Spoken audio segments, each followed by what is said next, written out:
jossa Ketolan mailla kasvettiin.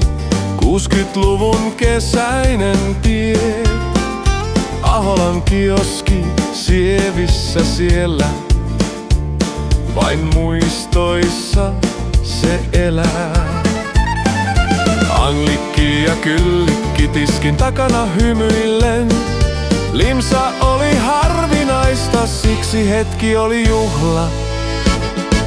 Keltaista Fantaa, punaista Italiaa, ei sitä kioskia enää oo. Mä ostan tikkarin, Muistoissa yhä kilpaillaan. se paikka elää, olo oli lämmin silloinkin. Oulun tietä tehtiin silta Korpuanjokeen.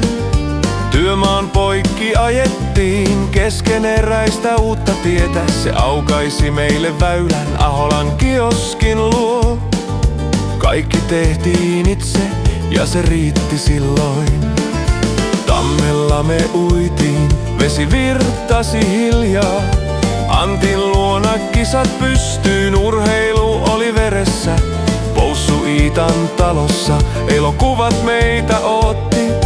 Pekka ja Pätkä siellä sai meidät nauramaan.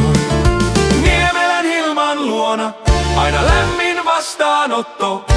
Pastillituskovaisten niin makealta maistuivat. Keltaista Fantaa, punaista Italiaa, pienistä asioista kasvoi maa. Ei ollut paljon, mut tarpeeks, ja se maku jäi elämään. Uusi tie ja silta, mut muisto vanha jäi. Ketolan poikien kesäpäivä, Sievin hiekkatie.